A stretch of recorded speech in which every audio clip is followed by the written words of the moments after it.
हमारे तमाम अतिथिगणों का बहुत बहुत स्वागत है एक बार फिर से। और जिस तरीके से भगवा रंग में पूरी तरीके से यहाँ पर नजर आ रहा है ये नज़ारा है, ये बहुत ही खूबसूरत है। अब अगले सत्र की तरफ हम बढ़ेंगे और अगले सत्र की तरफ बढ़ते हुए मैं स्वागत करूंगी अटल अखाड़े के आचार्य महामंडलेश्वर स्वामी विश्वात्मानंद सरस्वती जी महाराज का। सर महाराज जी, बहुत बहुत स्वागत है आपका और चाहूंगी कि मंच पर आप पधारें और इसी के साथ साथ हमारे इस कार्यक्रम की शोभा बढ़ाएं। साथ ही मैं बुलाना चाहूंगी हमारे एडिटर इन चीफ अटल अखाड़ा की राणा स्थापना यशवंत 16वीं सर को शताब्दी में हुई थी। महर्षि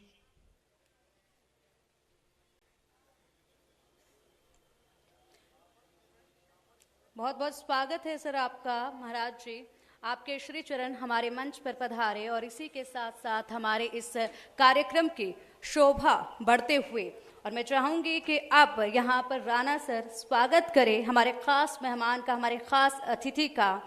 शॉल भेंट करके हमारे मेहमानों का जो स्वागत सत्कार होता है, ये हमारी परंपरा होती है, ये हमारा संस्कार होता है, भारतीय संस्कृति होती है। और इसी के साथ साथ ये बेहतरीन खूबसूरत तस्वीरें जब यहाँ पर महाराज जी का स्वागत किया जा रहा है। अब इसी के साथ मैं यहाँ पर इस कार्यक्रम को आगे बढ़ाने की दिशा में देखूंगी, लेकिन उससे पहले यहाँ पर एक और बेहतरीन शंख जो है वो भेंट किया जाएगा महाराज जी को।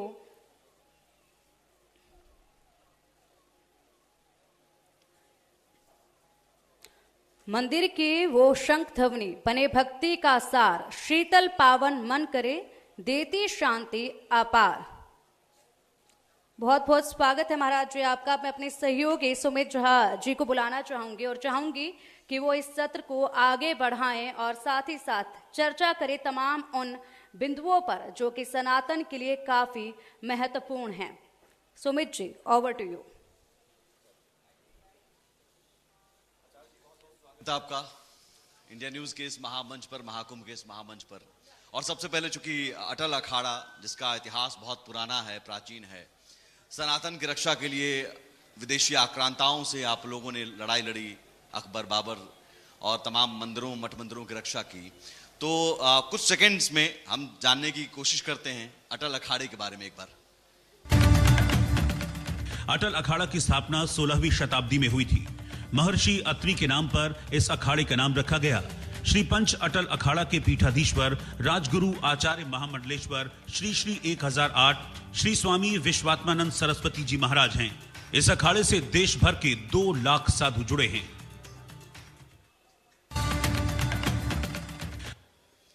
तो ये श्री पंच अटल अखाड़ा जिनके पीठाधीश्वर हैं, और धर्म ध्वजा, चूंकि इस बातचीत का हमने मुद्दा रखा है आचार्य जी की सनातन में धर्म ध्वजा और श्री गणेश, चूंकि इष्ट देवता श्री गणेश हैं और किसी भी शुभ कार्य को करने से पहले भगवान श्री गणेश की आराधना की जाती है। तो आपसे समझना चाहूंगा सनातन में धर्म ध्वजा को लेकर, चूंकि इस ध्वजा को किसी कपड़े या कागज के टुकड़े के तौर पर हम नहीं देख सकते। एक ध्वजा एक प्रतीक है, एकता का प्रतीक है, और इस ध्वजा की रक्षा के लिए ही तमाम साधु संतों ने लड़ाई लड़ी। इस ध्वजा का महत्व क्या?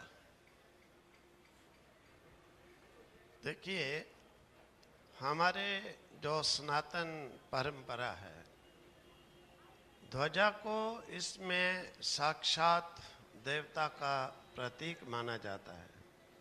इसीलिए पूरी रिस्पेक्ट के साथ, पूरे भाव के साथ, पूरी श्रद्धा देव पद्धति के साथ उसे हम स्थापित करते हैं। यज्ञों की रक्षा के लिए यज्ञ में सबसे पहले ध्वजारोहण किया जाता है।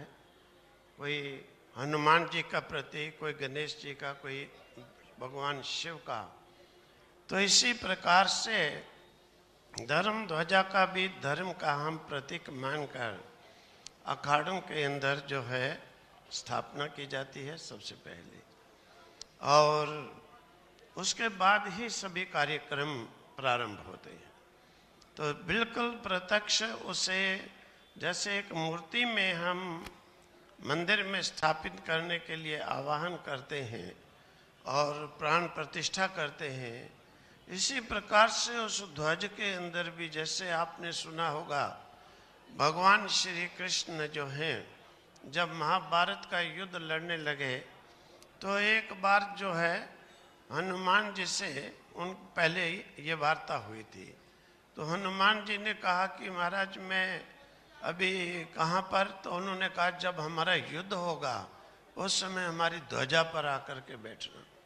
तो हनुमान जी उनकी ध्वजा पर बैठे थे, इसीलिए अर्जुन की सब जगह विजय विजय विजय हुई।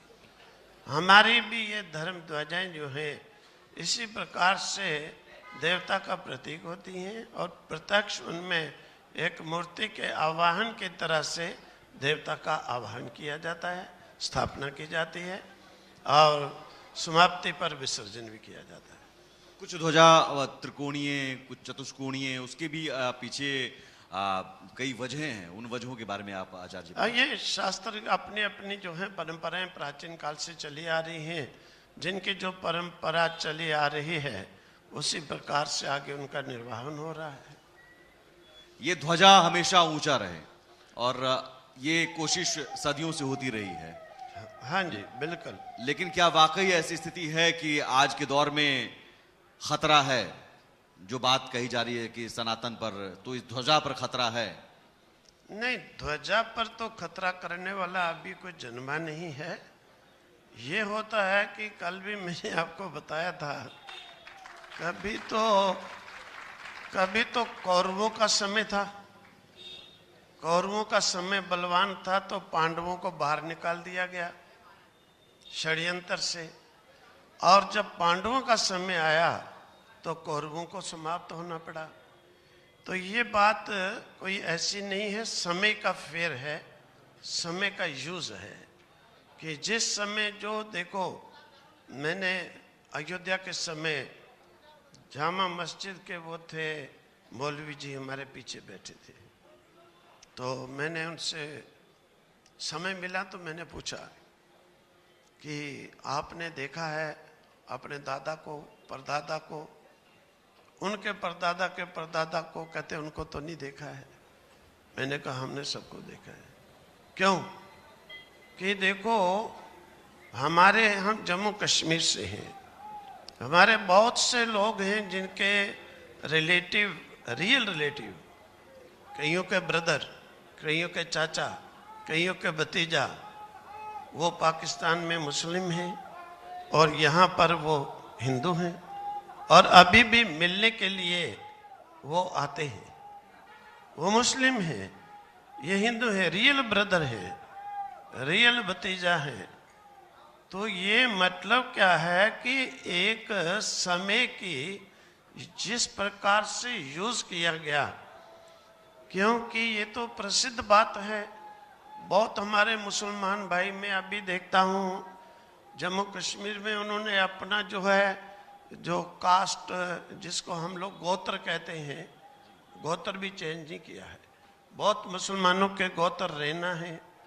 और तो छोड़ो, मैं बताऊं, पीछे एक वहाँ पर हमारे एसपी साहब थे, मिलने आए तो मैंने पढ़ा गिरी, एक गिरी पूरी भारतीय तो साधु में होते हैं और उनके नाम के आगे लिखा गिरी। मैंने उनको कहा आप जानते हो गिरी किसे कहते हैं? लेकिन उन्होंने अपनी कास्ट को नहीं छोड़ा है, उन्होंने अपना गोत्र को साथ रखा है। रैना, गिरी, पुरी, कईयों के आप देखोगे। इस प्रकार से ये प्रत्यक्ष बात है, समय के फेर से हमारे ये कोई देखो, मैं तो इस पर मुसलमानों को भी नहीं कहूँगा कि उन्होंने कोई गलती बात की, बात हमारे समाज वालों की भी गलती है। जो गद्दार लोग थे, जैसे आप देखोगे आज धर्म परिवर्तन में मैक्सिमम सुना जाता है कि ड्रिंक कराओ और जो है उन्हें धर्म परिवर्तन करो, धर्म परिवर्तन ड्रिंक के द्वारा। मैंने एक को तो स्वयं सुना एक बार कि वो कहता है, आओ दोस्तों, जब से मैं धर्म परिवर्तन किया, तब से मेरे को पीने की कोई कमी नहीं है, रोज पीने के लिए मिलती है। इसी प्रकार से जो हमारे समाज के गद्दार थे, कईयों ने किसी लालच के अंदर तुम्हें ये पद दे देंगे, तुम चेंज करो धर्म। क्या वो गद्दार अभी भी हैं? गद्दार हैं, अभी भी हैं। अभी उन्हीं भी समाज में गद्दारों हैं। के कारण तो आज हमें थोड़ा सा नीचा देखना पड़ता है, उन्हीं गद्दारों के कारण। अगर वो गद्दार देश में नहीं हो तो भारत फिर सनातन जैसी शक्ति पूरे विश्व पर राज कर सकती है। आप वो उन गद्दारों के को लेकर आप कैसे कहेंगे, कैसे पहचाने? क्या पहचान है उनकी? नहीं, क्या हिंदू धर्म पहचान- का चोला ओढ़ा हुआ है उन्होंने? गद्दारों को पहचान करने की आवश्यकता नहीं, गद्दारों को ठीक करने की आवश्यकता है। देखो, आपकी शर्ट पर कहीं दाग लग गया, आप कहो कि ये दाग क्यों लगा, ये दाग कैसे लगा, ये दाग क्यों लगा, ये प्रश्न तो निरर्थक है। दाग को छुड़ाना यही हमारे लिए उचित है कि हम उस दाग को मिटा दें, उसके लिए विचार करें। गद्दारों को पहचानने की जरूरत नहीं, मैं कहता हूं कि गद्दारों को ठीक करने की आवश्यकता है। गद्दारों को जो है गद्दारीपना हटाना चाहिए। उसके लिए सबसे मेन जो साधन, जो हमारे गुरु प्रणाली से, जो भगवान की आज्ञा से, जो एक सक्सेस एक्चुअली जो मेथड, जो मार्ग कहा गया, वो ज्ञान के द्वारा जब व्यक्ति समझ जाता है वो बड़े से बड़ी बुराइयों को भी छोड़ देता है। इसीलिए प्राय करके महापुरुष महात्मा लोग जो है प्रयास करते हैं, बार बार प्रयास करते हैं कि वो ज्ञान के द्वारा उन्हें रियलाइज कराया जाए, अपनी गलती को महसूस कराया जाए और उसे अवॉइड कराया जाए। बात इस ध्वजे की हो रही है, तो ध्वजा एक प्रतीक है एकता का, और बात एकता की आज कल हो रही है। सीएम योगी आदित्यनाथ कहते हैं बटोगे तो कटोगे, एक हैं तो सेफ हैं, प्रधानमंत्री कहते हैं। तो एक और एकता होने के लिए इस ध्वजा के नीचे आना होगा, चाहे वो भगवा हो, केसरिया हो, या अलग अलग अखाड़ों की ध्वजा भी अलग अलग। नहीं, ऐसी बात नहीं। कोई ध्वजा नहीं चलेगी कि हम किसी ध्वजा के नीचे आए, ये बात नहीं। एक जो सही ध्वजा होगी उसके नीचे आना पड़ेगा। तो कौन सी ध्वजा होगी? वह ध्वजा है अद्वैत सिद्धांत, एकता का जो बिल्कुल परफेक्ट प्रतीक है।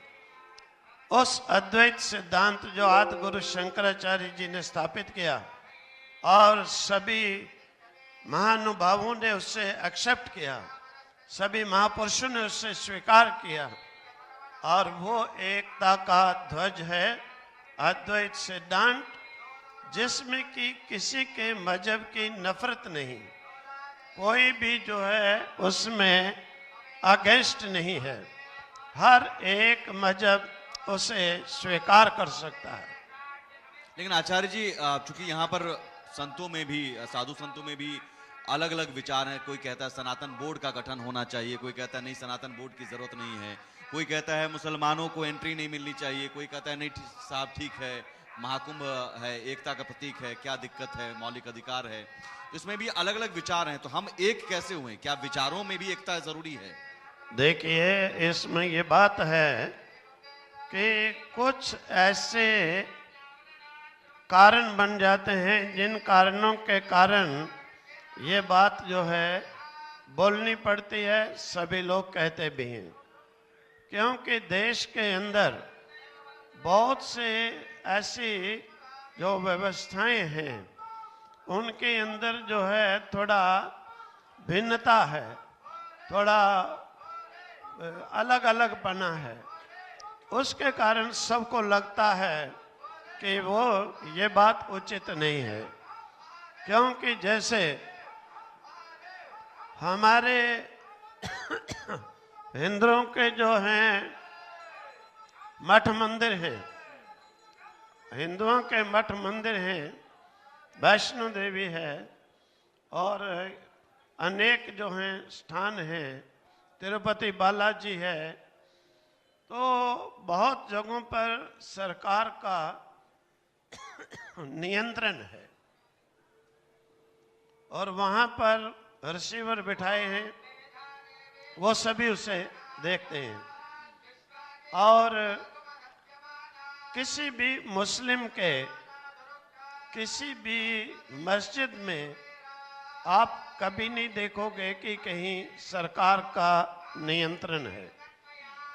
किसी क्रिश्चियन के किसी चर्च में आप नहीं देखोगे कि सरकार का नियंत्रण है। ऐसी बातों का जो भेद, उसे देख करके बहुत से बुद्धिजीवी लोग इस प्रकार से चाहते हैं कि हम लोग भी कोई इस प्रकार का बोर्ड बनाकर इन चीज़ों से छुटकारा पाएं। और मैं तो कहता हूं कि सरकार को ऐसी चीज़ों पर अवश्य ही विचार करना चाहिए, ये भेद समाप्त करना चाहिए। सबको एक प्रकार से, जब देश एक है, सरकार एक है, तो फिर भिन्नता क्यों होनी चाहिए? ये नियंत्रण हटाने चाहिए, क्योंकि लोगों का दान, लोगों को दिया हुआ धन धर्म में यूज हो। लेकिन साधु संतों अभी में भी धर्म एक में राय यूज नहीं हो रहा है। एक राय साधु संतों में भी नहीं है सनातन बोर्ड को लेकर। सनातन बोर्ड को लेकर एक राय नहीं बन पा रही। धर्म संसद की बात कही जा रही है कि धर्म संसद में इस मुद्दे को लाया जाएगा, एक राय बनाने की कोशिश हो रही है, लेकिन एक राय नहीं बन पा रही है। सनातन बोर्ड की यही है। अब इसीलिए कह रहे हैं कि सरकार के नियंत्रण से हमारे धार्मिक स्थानों को हटाना चाहिए, क्योंकि एक तो बहुत बुरी बात यह है कि सनातन के यहाँ पर स्थानों को, धार्मिक स्थलों को सरकार के नियंत्रण में रखा जाता है। अब सरकार को तो कोई मालूम ही नहीं है, एक अधिकारी को क्या मालूम है किस प्रकार से श्रद्धालु के साथ बात की जाती है, किस प्रकार से श्रद्धालु के साथ बर्ताव किया जाता है। देखते हैं हम भी बहुत जगह पर, कई बार कर्मचारी ऐसे बर्ताव करते हैं जैसे कोई क्रिमिनल के साथ किया जाता है। ये भक्त लोग क्या क्रिमिनल होते हैं मंदिर में जाने चाहते समय? अभी अभी हम अयोध्या होकर के आए, वहां देखा विश्व हिंदू परिषद का अच्छा नियंत्रण, एकदम बड़ी अच्छी भक्तों जैसी व्यवस्था है, देवों जैसा माहौल है। अब सरकार दूसरे ऐसे स्थलों को भी, ऐसी एनजीओज, ऐसी बॉडी को क्यों नहीं देती है कि जहां पर बहुत अच्छे प्रकार से नियंत्रण हो सके, सबके दर्शन हो सके। हम पीछे महाकाल गए थे, वहां पर पत्रकारों ने ये प्रश्न रखा। मैंने कहा भाई ये करते क्या हैं? जिस समय यात्री लोग कम हैं, उस समय मंदिर में श्रद्धा से लोग आते हैं, कितना खर्चा करके आते हैं, भाव से आते हैं। जब यात्री कम है तो उनके लिए अंदर जाना क्यों नहीं प्रारंभ करते? चलो बहुत अधिक बात होती है, उस समय नियंत्रण करें, बाहर से दर्शन। लेकिन ये सरकार के कारण पहल होनी चाहिए, सरकार के कारण नहीं। कलेक्टर साहब एक ऑर्डर बना दिए, चला दिया जी, उसे कौन चेंज करे? 2 दिन 4 दिन। जब वक्त कम है तो वजह से जाएं अंदर। अगर किसी एनजीओज को ऐसा सौंपा जाए, वो अवश्य ही इस प्रकार से चालू कर सकती है, भक्तों को सेटिस्फाइड कर सकती है। ठीक है, बहुत शुक्रिया आचार्य जी, आपने व्यस्त समय से कुछ समय निकाला इंडिया न्यूज के इस महामंच पर आने के लिए। आपका बहुत बहुत धन्यवाद और आपने विचार रखे।